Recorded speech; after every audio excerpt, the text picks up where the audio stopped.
오늘 소개할 화폐는 1901년 노르웨이 크로네입니다.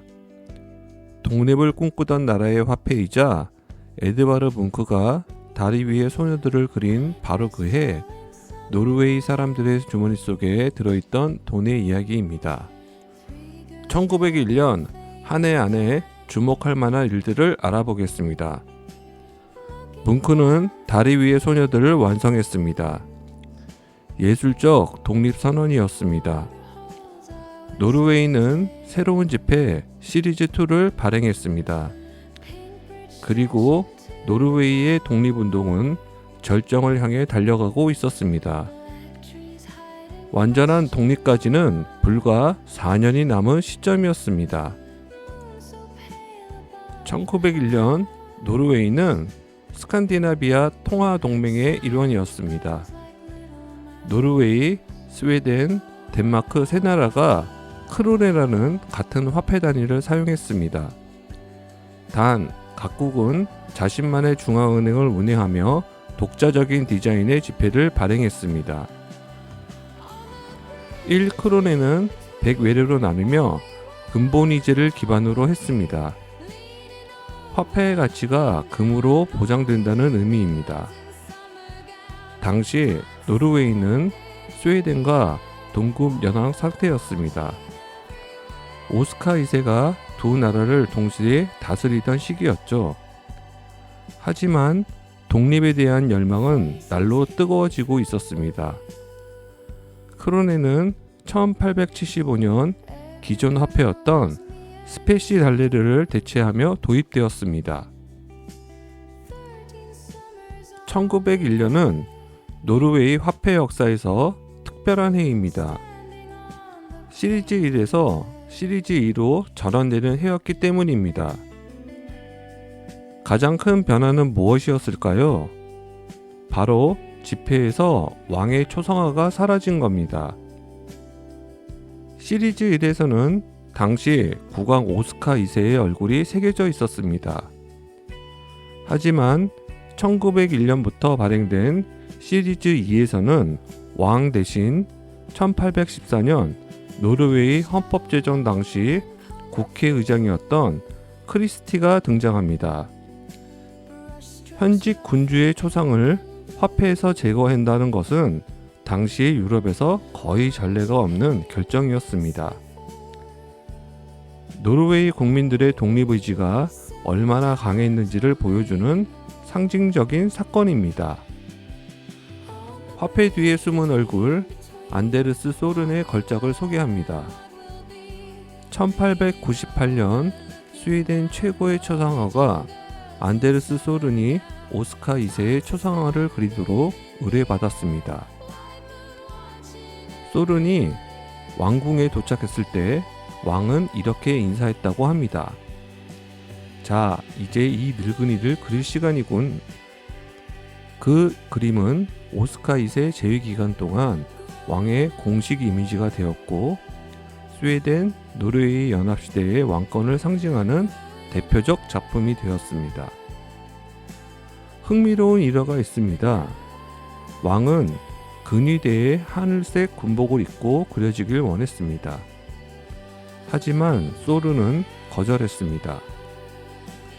그런 초상화는 그려질 겁니다. 하지만 제가 그리지는 않을 겁니다. 왕은 경로했습니다. 하지만 소르는 고집했습니다. 왕을 군인이 아니라 예술과 과학의 후원자로서 그리고 싶었던 것입니다. 결국 왕이 양보했습니다. 소르는 왕을 평복 차림으로 그렸고 가슴에는 세라핀 훈장 리본 하나만 두르도록 했습니다. 이제 이 초상화와 화폐의 연결을 살펴봅니다. 1877년부터 1901년까지 발행된 시리즈 1 지폐에는 오스카 2세의 초상이 새겨져 있습니다. 1898년에 완성된 소른의 그림은 시리즈 1 화폐의 말기 몇 년간 왕의 공식 이미지가 되었습니다. 그리고 불과 3년 후인 1901년 그의 얼굴은 노르웨이 지폐에서 영원히 사라집니다. 그리고 시리즈 2에서는 민주주의 영웅들로 대체되었습니다. 이 초상화는 살아있는 군주가 노르웨이 화폐 디자인을 정의하던 마지막 시대를 대표합니다. 1901년에 유통되던 지폐들을 살펴봅니다. 5크로네와 10크로네가 가장 일반적으로 사용되었습니다. 시리즈 2의 5크로네 앞면에는 크리스티 국회의장의 초상이, 뒷면에는 성 올라프의 장미 문양과 바이킹 왕이 그려져 있습니다. 특히 주목할 것은 50크로네 지폐입니다. 뒷면에 그려진 건물이 바로 에이즈볼 장원인데, 이곳은 1814년 노르웨이 헌법에 서명된 역사적 장소입니다. 노르웨이 민주주의의 발상지를 화폐에 새겨 넣은 것입니다. 흥미로운 사실 하나는, 이 새로운 지폐들은 처음에는 런던의 인쇄소에서 만들어졌습니다. 오스트리아산 종이를 사용했고 1907년이 되어서야 오슬로에서 직접 인쇄할 수 있게 되었습니다. 이제 동전들을 살펴봅니다. 1, 2, 5 외래는 청동으로 만들어졌습니다. 앞면에는 액면가와 왕관이, 뒷면에는 노르웨이 사자 문양이 새겨져 있습니다. 11회부터 2크로네까지의 은화에는 오스카 2세 왕의 옆모습이 등장합니다. 지폐에서는 왕의 초상이 사라졌지만 동전에는 여전히 군주의 얼굴이 새겨져 있습니다. 10크로네와 20크로네 금화에는 형제 민족의 복지라는 왕의 모토가 새겨져 있습니다. 삼국의 통화동맹의 이념을 반영한 것으로 세 나라가 하나의 형제 국가처럼 협력한다는 의미를 담고 있습니다. 여기서 한 가지 흥미로운 역설이 있습니다. 1901년 지폐에서는 왕의 초상이 제거되었습니다. 하지만 동전에는 여전히 오스카 2세의 얼굴이 남아 있습니다. 왜 그랬을까요? 두 가지 이유가 있습니다. 첫째, 동전 제작 틀을 교체하는 데는 수년이 걸렸습니다. 둘째, 금화와 은화에서는 왕의 얼굴은 곧 귀금속의 순도를 보증하는 역할을 했습니다.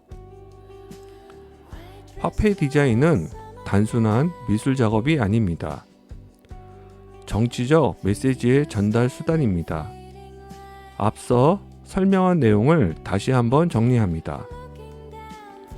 첫째, 살아있는 왕의 초상화가 사라졌습니다. 시리즈 1에서 오스카 2세의 얼굴이 있던 자리를 시리즈 2에서는 크리스티가 차지합니다. 크리스티는 1814년 노르웨이 헌법 제정 당시의 국회의장이었습니다. 이 변화가 의미하는 바는 명확합니다. 우리는 스톡홀름의 왕관이 아니라 우리의 헌법을 기억한다. 둘째, 에이즈볼 장원이 50크로네 지폐에 등장합니다. 이곳은 1814년 5월 17일 노르웨이 헌법이 서명된 장소입니다. 이 건물을 화폐에 새긴다는 것은 선언이었습니다. 우리의 주권은 스톡홀름이 아니라 국민의회에 의해서 나온 것이다. 셋째, 성 울라프의 장미입니다. 11세기부터 내려온 노르웨이 왕실의 고유 상징을 시리즈 2 지폐 중앙에 다시 배치했습니다. 우리의 정당성은 우리 자신의 중세 왕국에서 나온다는 메시지입니다. 넷째, 양식화된 바이킹 왕입니다. 현대 노르웨이를 바이킹 시대와 연결하는 이미지입니다. 성 울라프의 장미라는 기독교 상징과 바이킹 이미지가 함께 등장하는 것은 이중 메시지를 담고 있습니다. 노르웨이는 유럽의 기독교 국가이면서 동시에 독립적이고 강인했던 바이킹의 후예라는 것입니다. 다섯째, 동전의 역설입니다.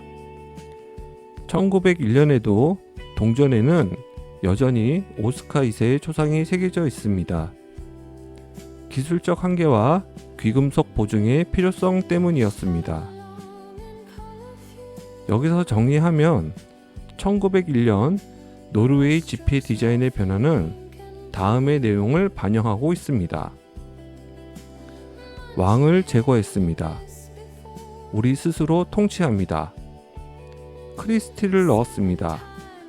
우리는 1814년을 기억합니다. 에이즈볼을 새겼습니다. 주권은 국민으로부터 나옵니다. 성 올라프의 장미를 부활시켰습니다. 우리만의 중세 유산입니다.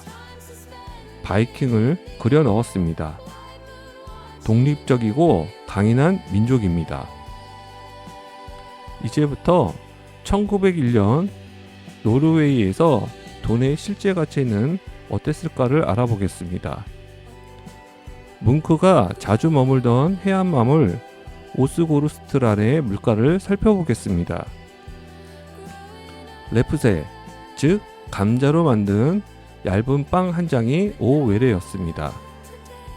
클라우드베리 작은 바구니는 10에서 15웨레, 우유 1리터가 8웨레, 빵 한 덩어리가 12에서 20웨레 정도였습니다. 버터 100g은 15웨레, 커피 100g은 30웨레 정도였습니다. 교통비를 보면 피오르드를 건너는 나룻배가 10웨레, 마차를 타고 시내까지 가는데 25웨레가 들었습니다. 오슬로에서 뭉크의 집까지 기차표로는 2에서 3크로네였습니다. 당시 공장 노동자의 하루 임금이 2에서 3크로네 정도였습니다.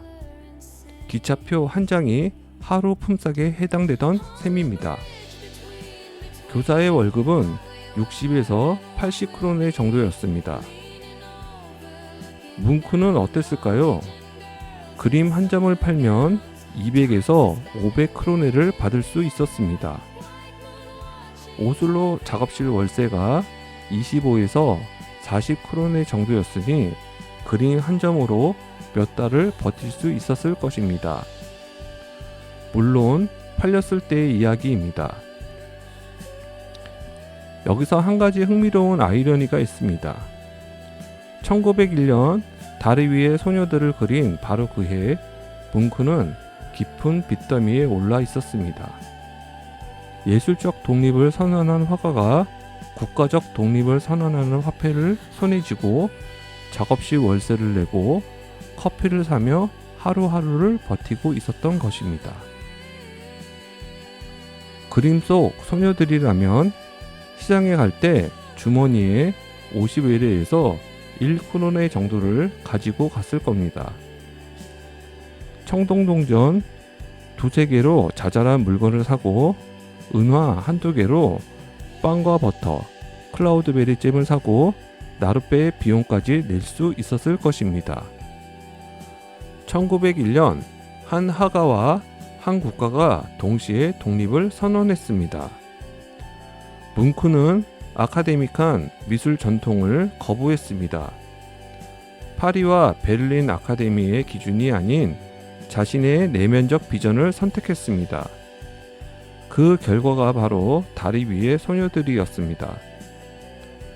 노르웨이는 스웨덴 왕의 초상을 지폐에서 제거했습니다. 스톡홀름의 기준이 아닌 노르웨이 국민의회의 의지를 선택했습니다. 그 결과가 바로 시리즈 2 지폐였습니다. 뭉크의 예술과 1901년의 화폐는 하나의 이야기입니다. 독립을 향한 이야기입니다. 뭉크가 다리 위의 소녀들을 그렸을 때 그와 그의 조국은 동시에 독립을 선언하고 있었습니다. 뭉크는 아카데믹한 미술 전통을 거부하고 자신만의 표현주의 스타일을 개척했습니다. 노르웨이는 새로운 화폐 디자인에서 스웨덴 왕의 초상을 제거하고 민주주의 영웅들을 넣었습니다.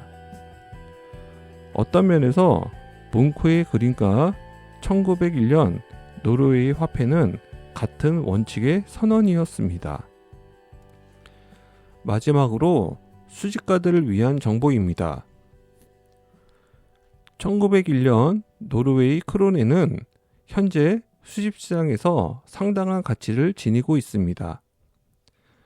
지폐의 경우 시리즈 1의 5크로네가 상태 좋은 것이 150에서 250달러, 미사용 상태라면 400에서 700달러 정도입니다. 50크로네 지폐는 발행량이 적어 희귀한 편으로 400에서 800달러에 거래됩니다. 금화는 귀금속 가치와 수집 가치를 동시에 지닙니다. 10크론의 금화가 450에서 650달러, 20크론의 금화가 900에서 1300달러 정도입니다. 특히 정확히 1901년 날짜가 찍힌 지폐를 주목하시기 바랍니다. 전환기 첫 해라 프리미엄이 붙습니다. 진품 확인 시 초기 시리즈 2는 오스트리아산 종이를 사용했으며 특정 워터마크가 있습니다. 금화는 무기를 확인하세요. 시크론에는 정확히 4.48g이어야 합니다. 보관은 지폐는 마일러 슬리브에, 동전은 PVC가 없는 개별 캡슐에 넣으시고 온도 18에서 20도, 습도 40에서 50%를 유지하시기 바랍니다. 팔레트 테이블에 다리 위의 소녀들 시리즈가 마무리됩니다. 지금까지 음식, 음료, 음악, 그리고 오늘의 화폐까지 다양한 시각으로 살펴보았습니다. 팔레트 테이블은 앞으로도 새로운 예술 작품을 다양한 방식으로 계속 탐구해 나갑니다. 다음 에피소드에서 만나겠습니다. 시청해 주셔서 감사합니다.